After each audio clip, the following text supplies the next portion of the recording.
Welcome to the Global Investor Podcast, a show that focuses on helping foreign investors enter the lucrative U.S. real estate market. Host Charles Carillo combines decades of real estate investing experience with a professional background in international banking to interview experts in all areas of U.S. real estate investing. Now, here's your host, Charles Carillo. Welcome to another episode of the Global Investors Podcast. I'm your host, Charles Carillo. Today we have Scott Maurer. Scott is an attorney and the director of business development for Advanta IRA, a nationwide self-directed IRA administrator. Scott has worked for Advanta since 2006, helping thousands of people invest in alternative investments and assets, mainly real estate, using their IRAs and old 401ks. So thank you so much for being on the show, Scott. Thanks, Charles. I'm happy to be here and hopefully share some good knowledge and information with your listeners. Yeah, no, I bet you will. So what was your background, Scott, prior to starting with Advanta? Yeah, as you mentioned, I started with Advanta back in 2006. I've been with the company for quite a while now, but before that, actually right before that, I actually I was in law school. So I'm an attorney by degree. I don't do legal work for our clients, but I came out of law school. The owner of Advanta is also an attorney, also a CFP. So I met Jack that way and started working then with him in the company. And at that point, I was one of four people full-time that we had on staff, and we're now up to over 25 people in 2 different offices, hopefully going to be 3 here soon, in a couple different locations. So my prior experience was in law school. Actually, even before law school, I was actually in recreation, which was a lot of fun. Okay. Doing a lot of youth programming for the city of Clearwater here in the Tampa Bay area. So okay, awesome. So tell us a little bit about a self-directed IRA if someone doesn't know, and how and why someone would use it. Sure. So a self-directed IRA, it's important to think for anyone who's listening and hasn't heard that term before. Self-directed refers to your ability to invest in things outside of maybe what a brokerage firm or what a bank may limit you to doing on their platform. So if you have an account with a brokerage firm, they typically limit you to investing in only the products that they sell. But IRS regulations allow for you to invest in quite a number of different types of assets. So a self-directed IRA could be a self-directed traditional IRA or a self-directed Roth. But what it's allowing you to do is get your money maybe out of the stock market, out of those maybe more conventional assets, and invest in things that you know, things that you understand and can control. So a lot of what our clients invest in with our IRAs and doing self-directed accounts is real estate-based assets, from single-family homes to multifamily syndications, to notes and mortgages. There are a lot of different things you can do once you get it outside of that brokerage account. So, people typically looking to use these accounts because they're either not comfortable with the stock market, and maybe want to have some diversity, or B, they found a great investment opportunity that came up in real estate or something like that, where they can't do that through the IRA that they have with a brokerage firm. So they use us in order to make that happen. Okay, great. And I mean, I imagine if people haven't heard of a self-directed IRA, they've definitely heard of different retirement plans we have here. Why don't major brokerage firms and banks offer self-directed IRAs? The answer, Charles, is that actually that they could if they wanted to, but the reasons why they don't is it doesn't fit their business model. They are structured in a way to make money off either you buying and selling mutual funds or stocks on a platform that is very easy for them to. When you can click online to just go buy a stock or buy a mutual fund or to sell those assets. When you talk about self-directed assets, especially when if you consider real estate, let's take a real estate syndication, for example, there are offering documents, syndication paperwork, subscription documents that have to be completed and physically filled out in order for your IRA or even you as an individual to become an investor. The banks and brokerage firms are simply not set up to handle those types of assets. That's why they don't do it. It would cost them a lot more in manpower and other processes they would have to do. And their bread and butter really is buying and letting you buy and sell publicly traded assets. And so that's just simply how they're set up. Yeah, it makes perfect sense because the amount of manual labor, I guess you'd say, that has to be done is automated as me buying, an index fund or a mutual fund or something right online. So.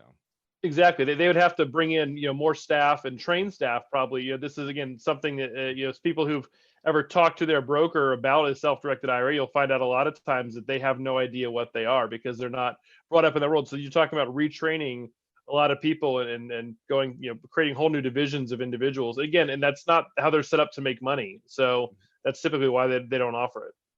So how can someone utilize a self-directed IRA to generate tax-deferred or tax-free gains when investing in real estate? Sure. So the benefits that an IRA, just in general, we'll talk about that in general, just for the benefits of investing through an IRA account, whether it's a traditional or Roth, SEP IRAs or 401ks, is that the IRS gives you tax breaks for the gains that come back into your account. So as a stock appreciates and you sell it, and the gain, if you're doing that inside of an IRA, there's no tax consequence to you, as that is all happening inside of the IRA account. Same principle involved when you're investing in real estate. So if you owned a single family house and you get rental income each month, or you sell the house 5 years later and make a profit, the gains from that real estate sale are treated the same way that the gains from a stock or mutual fund would be. So the IRS has given us these tax benefits to encourage people to save money inside of an IRA. And by giving you those tax breaks, hopefully you'll put more money into it, you'll utilize the account. And whatever asset that you purchase, whether it's real estate, properties, syndications, notes, mortgages, all the different things you can do, the income all comes back to the IRA with no tax consequence to you. And so, again, regardless of the type of asset, and the reason, again, the IRS does that is they want to actually encourage people to save money inside of an IRA, use their IRA account, so that when you hit retirement age, the more money you have saved for yourself, the less reliant you will be on government programs. So they give us these tax breaks inside of an IRA. And again, it doesn't matter if the asset is real estate, a stock, a mutual fund, a syndication, that income is coming back tax deferred back to the account. Awesome. Yeah, it's a great program from the government to be able to do that. And what types of investments can you make in a self-directed retirement account? I know we talk a lot about real estate, and that's what we do, but what else can you do through it? So really, there's sometimes it's important to maybe understand what you can't do through the self-directed account. But yeah, real estate, single family homes, rehabs, rentals, syndications, notes, mortgages, tax liens, all those things in the real estate field. Outside of real estate, we see a lot of people invest into privately held stock, of a private company. People investing in hedge funds, gold or silver, cryptocurrency, forex. Again, it's almost limitless. The only things you cannot invest in with your IRA or retirement accounts is you cannot buy life insurance and you cannot buy collectibles. Those are the two prohibited investments inside of an account. So outside of those two investments, just about any kind of other asset you can hold inside of an IRA. Now, the only other caveat to that is if you're looking to buy real estate, you can't be looking to buy real estate that you're going to use on a personal basis. You cannot buy a vacation home. You can't buy a primary residence. It's got to be strictly for investment. But outside of life insurance and collectibles, really, we've seen some really unique investments. But still, most of what we see is real estate based. So I know it gets kind of murky too. If you're buying a house, you don't live in it, and you're like renting it to a sibling or something, which is considered personal, and that's forbidden as well. Yeah, you have to. Yeah, for your IRA, there's certain disqualified persons who cannot transact with your IRA. That includes yourself, a spouse, parents and grandparents, kids and grandkids. Siblings are technically not disqualified, so in theory, you could rent a house to a sibling. But as you said, it gets a little murky. That are you charging your sibling a market rent? Are you going to stay to visit them in that house while they own it? So yeah, if you stay away from family members and deal just with third parties, a lot of those rules and issues go out the window. So, you talk when we're talking about assets you can purchase, and it's pretty cool. I never even thought about the hedge funds. I wasn't even thinking that way. You have clients that have actually purchased foreign real estate through their self-directed IRA. How does that work? It wouldn't even be something that I would imagine that it would be possible. Yeah, so it's the foreign real estate. The issue that only ever comes up is for us is the rules of the country in which someone's looking to invest in. So again, the IRS restriction is no life insurance, no collectibles, and no vacation homes. But there is no limitation on buying real estate in the U.S. or outside the U.S. So the issues that do arise just come up from the laws of that local country. For example, we've had a couple of different clients who've purchased investment property in Costa Rica. And Costa Rican law requires that real estate be owned either by a Costa Rican citizen or a Costa Rican corporation or entity. So the client, to buy the property in Costa Rica, had to set up a Costa Rican corporation or entity to buy the property through. And then we've seen that happen in a few other countries as well. So it's not a limitation from the IRS per se. It's just what the laws of that country require. And usually, like I said, there's an easy workaround of setting up a domestic entity in that country for your IRA to invest through, and then ultimately hold the real estate. And then it's really working the same way as if the property was, in your neighborhood or in your state. All the income still is flowing back to the IRA tax deferred. So what are some of the most unique investments you've made or seen made through a self-directed IRA in your 15 years? Yeah, I think a couple of them come to mind. I saw two different movie projects that people invested in. One was a comedy. I think they went straight to video. I looked at the prospectus. It didn't look like it was going to be a big hit, but it was something, again, where someone was raising, a couple $1 million or more in a private placement for that movie. So there was one, like I said, straight to video comedy. There was another documentary film that somebody was raising capital for to be able to use that money. So the IRA was a passive investor in that project. I still think the other unique things, I saw someone invest in an alpaca, like a farm animal. Oh. and made money basically in shedding season when they were able to sell the fur from the alpaca, which is valuable, and had somebody buy a mausoleum crypt. For those of you who don't know, mausoleum crypts actually have titles. When you buy one while you're still alive, it has a title on it. And our client basically came across a deal where he was getting like a 2-for-1 deal. Somebody was selling 2 crypts, and he says, "Hey, these usually are twice as expensive as that." So he bought them inside of his IRA, kind of just to flip them at some point, basically, and make a profit. Oh wow! If there's a will, there's a way, right? Exactly. So this is another thing that I found interesting when we were talking earlier, is that you actually have foreign clients that have self-directed IRAs through Advanta. So why would they have that? And about half of our listeners, Scott, just so giving you background, are foreign based. Right. So the reason we have foreign clients is because at some point those individuals have worked for maybe they've worked in the U.S. at some point, or they've worked for a U.S.-based company in which they were offered possibly offered a 401k plan through that company. So even somebody who may be working overseas, if they're working for a U.S.-based company, may have a 401k that is established and subject to the laws of the United States. So once they leave that employer, they're able to move that money from that 401k to an IRA account. So even though they're not a U.S. citizen, the requirement to have an IRA is not nationality. It's whether or not you have a U.S.-based income, and therefore a U.S.-based retirement account. So anyone who's worked for a U.S. company or who's lived here for a little while might have built up some funds in a retirement account that they were paying. They were paying already income taxes to the U.S. and they were deferring some of that into the 401k. They were able to take that money then and roll it to an IRA once they left that employer. That's awesome. Yeah, that's a great thing and a great option for people that aren't U.S., don't live in the U.S. Or don't live there anymore. So there's some restrict. You can't necessarily keep contributing if you no longer have U.S. based income. But if you did have it at one point and you had that 401k, then you can still use the account. You just can't add anything more to it as far as out of your own pocket. So I was reading up on self-directed IRAs, and I had a question. They have these checkbook control accounts, and for our listeners, say for example, I'm a hard money lender and I make investments frequently, right? And on rather short notice, if anybody's ever worked with a hard money lender, it's a pretty quick process. And if I want to utilize my self-directed IRA, is there a possibility of setting up checkbook control to make the process of funding loans faster and easier? There is. So you can basically hold your investments at Advanta almost in one of two ways. One is having us as the administrator hold the assets. So in your example, every time you wanted to make a hard money loan, you would contact us. We'd have the cash sitting here. You'd let us know what the loan was going to be. We would need to see the loan paperwork, et cetera, before we could release funds out of the account. And typically that process can take 2 to 3, 4 days, just depending on who's involved. So that's one way, is to have us actually hold the asset and hold title to it and do all the administration.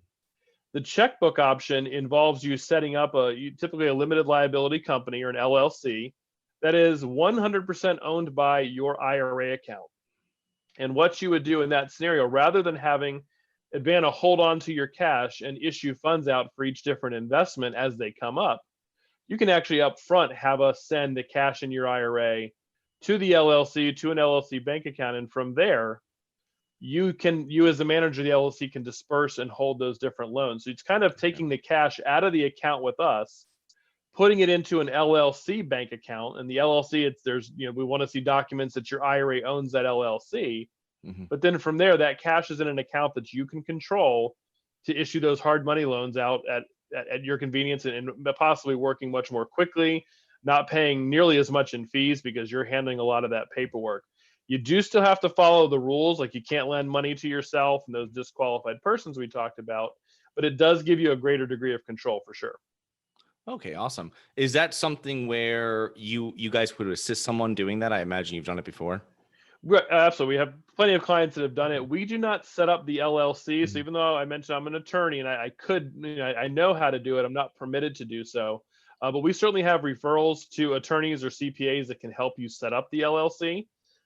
We've had a number of clients that do it themselves as well. So we don't assist with that process. We certainly can help with the IRA, getting that set up, getting the money moved, and then giving you all of the instructions you need, and possibly again referring you to somebody who can help set up that LLC for $500 or $600 bucks. Okay. Awesome. That's great. So what does the process look like from start to finish? Say I want to invest passively, and I have a existing retirement account, and I want to work with this through a self-directed IRA, for example. So the process involves is a couple different steps in the process. First step would be opening up the account. So it's filling out our paperwork to establish the IRA, similar to the documents and paperwork you'd fill out to open up a bank account. And in that packet and in that initial part of the process, you would let us know where your funds are currently held. They're either held in another IRA with another firm, or maybe they're held in an old employer's plan, like an old 401k or 403b plan. Once you let us know where those funds are at, we will help you then pull those monies from those other custodians into the self-directed IRA. Now, I always want to point out, you do not have to move your entire balance. No. So if you came across an investment that was, you needed $100,000 for the investment, but you got $200,000 in your IRA, you only need to move that $100,000 to us to make that alternative investment. So the first step is opening the account, and then also then transferring money from another IRA or rolling over from a 401k. Once we get the account established, the second phase kind of kicks in, where you tell us what it is that you want to invest in. Whether that is a piece of real estate, a syndication, a note or mortgage, basically filling out this paperwork and telling us, hey, this is what I want to invest in. We look over the documents, look over the paperwork, make sure it properly shows your IRA account as the owner. Okay. Interesting. Yeah. And then, so that's great. That was one of my questions going to be about moving over a portion of it or all of it. Can you still make contributions to, say you had for instance, a Roth IRA, and then you had a self-directed Roth 401k, or however it works? Can you do contributions if you're still underneath that maximum? You can. So a self-directed IRA, again, works just like a traditional or Roth IRA would work, with the ability to make contributions and do other things. So nothing is different there. The only thing the IRS limits you on an annual basis is how much you can put in out of pocket into one of those accounts. So you're limited, for instance, for a Roth IRA to put in up to $6,000 a year into the account. And that's if you have a self-directed account and a regular IRA, it's $6,000 between both of them. So you can make that contribution directly to the account with us, with the other firm, however you decide to do it. Again, another important thing to note, again, there's no restriction on how much you can transfer between accounts. There's no limitation there. There's also no limitation on earnings within an account. So although you're limited to, say, $6,000 a year out of pocket into a Roth, there is no limitation at all on the earnings in the account. So if you're in an investment that's spitting off 10, 20 grand of income a year, that's fine. There is no limitation on that. Interesting. Okay, great. So just so our listeners know, Scott and Advanta recently assisted one of our passive investors on investing into one of our recent real estate projects with a self-directed IRA. And unlike other IRA companies and our investors have used, Advanta has another level of verification, I guess you would say, that you can use, that they use prior to dispersing funds. Can you tell us a little bit about that when you speak to, say, for example, in our situation where you're speaking to us, the sponsor, on that? Yeah, so we want to make sure when we're making an investment, one of our primary duties to our clients is the security of their funds and their investment, and making sure that they have approved the investment, make sure they understand what's going on. So before we sign documents, before we wire money out of somebody's account for an investment, we go through and make sure the client has reviewed and approved all the paperwork. And that includes actually the wiring instructions and kind of the additional level of verification we will do as well. Once we have all this approved by the client, we also will call the investment provider, in this case, Charles, you and your group, call up and say, hey, we want to make sure these are the correct wiring instructions, and verify them with you on the phone as well. Because the last thing we want to do is send money out to the wrong account, and then have to try to get it back. That's not being a responsible custodian to our clients. And so that's an extra step that we do, is verifying, again, all the details with the client, but also then verifying the details with the investment provider as well. Yeah, just verifying the wire instruction. That's one of my biggest fears when we're sending out information. And at that time, when we're actually doing a raise and we're buying a property, and you have to keep on just letting people know, we're not emailing you anything. It's all through the portal that we have. And I'm so worried about someone sending money to another place. So we really, really verify it. So it's great that you guys are there as another layer of verification of protection, I guess you would say, between you and them wiring money to an account that you'll never get the money back from, if it's the wrong one. So exactly. That's, once you click send, it's gone. And I mean, if something that happened, usually you can get banks to reverse the wire or check into it or put a hold on it, but that's not guaranteed. And so that's the reason why we make sure we put that extra level in there. So when you're working with all these different investors that are going in alternative assets, what mistakes do you commonly see, or have you seen people make, whether they are the holder of the 401k or whether they are maybe working with the sponsor directly, and they're obviously it has to be passive. Where have they not set up the 401k? They have to spend more time before they set it up, or what other issues have you seen in regards to that? A couple of things. I think one, sometimes people think that, in this day and age with sending money, when you can log on to your smartphone and transfer money between accounts or Venmo or whatnot, send money to a friend, that everything just happens right away. And when you're transferring money from another IRA or rolling over from a 401k, in some cases that transfer can happen within just a few days. Sometimes it does take a few weeks, and it really depends on where that money is coming from. And that's something that we, again, try to educate people up front on, is the expectation if you're moving money from a Fidelity versus a Merrill Lynch, even though you think they're the same company or they both do brokerages, they both have different processes and processing times. So it's understanding up front that the process is going to take at least a week from the time we get the account open, sometimes up to 2, maybe 3 weeks, depending on who your other custodian is. So I think not allowing enough time is one. As far as we've certainly had some people have their investments not pan out to what they thought that would happen. And I think the mistake the client had was maybe not doing enough due diligence, or you're not fully understanding the investment, and they kind of jumped in with both feet without really truly understanding. And that's not our role at Advanta. Our role is to hold the asset and invest in what you direct us to do, and have you approve the documents for us and tell us that this is what you want to do. So it's important always, when you're going to make an investment, to do your due diligence on the investment sponsors, the paperwork, and be comfortable, obviously, in doing what you want to do. Right. Yeah, definitely, for sure. So I know Scott from a meetup he has in Tampa that he co-hosts. And Scott, tell us more about how our listeners can learn more about you and your company and any type of events you guys do. Sure. You can go to our website at advantaira.com. And on there, you'll get a couple things. There's an events link where you can sign up for any of our free webinars that we have. We usually offer 1 or 2 a week on different topics related to self-directed IRAs and real estate, or even other investments outside of that. So advantaira.com, you can also link to our YouTube. You find the link to our YouTube page, which if you missed a webinar, you can go to our YouTube to watch it, a day or 2 later. And you can also certainly access all of the other prior recorded webinars that we've had in the past. So I would encourage you to go to advantaira.com, or just call me directly. Number is 727-581-9853, and my direct extension is 1123. You can just give me a call if you have a specific question on your account that you don't think a webinar or our website's really going to answer, because it's a little more specific than that. Call me directly. I'm happy to walk through, answer your questions, and go through what that process looks like. Yeah, and one last thing to any listeners, if you are a sponsor and you want to offer this as an additional way for your passive investors to invest, you don't have to learn everything. Just reach out to Scott. And then when you have someone that's interested, exactly what I do, I just send the information to Scott, and Scott takes care of it and kind of keeps me an update as we go through the process. As he says, allow the 2 to 3 weeks, because that's sometimes how long it will take. So make sure that you start it early in the process, and that the sponsor that you're investing through, if you're a limited partner, they're aware of what you're doing. You don't want to tell them at the last hour that, hey, I want to use my self-directed IRA, because as Scott was saying, it's a very long-term process. So what I'll do is I'll put all those links into the show notes. And I want to thank Scott so much for coming on the show today. Hey, Charles, thanks for having me. It was a pleasure. Talk to you soon. Thanks. Hi guys, it's Charles from the Global Investors Podcast. I hope you enjoyed the show. If you're interested in getting involved with real estate but you don't know where to begin, set up a free 30-minute strategy call with me at schedulecharles.com. That's schedulecharles.com. Thank you.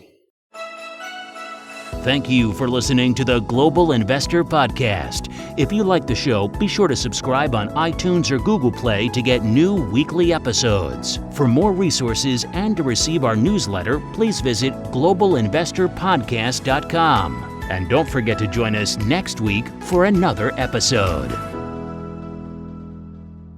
Nothing in this episode should be considered specific, personal, or professional advice. Any investment opportunities mentioned on this podcast are limited to accredited investors. Any investments will only be made with proper disclosure, subscription documentation, and are subject to all applicable laws. Please consult an appropriate tax, legal, real estate, financial, or business professional for individualized advice. Opinions of guests are their own. Information is not guaranteed. All investment strategies have the potential for profit or loss. The host is operating on behalf of Harborside Partners Incorporated exclusively.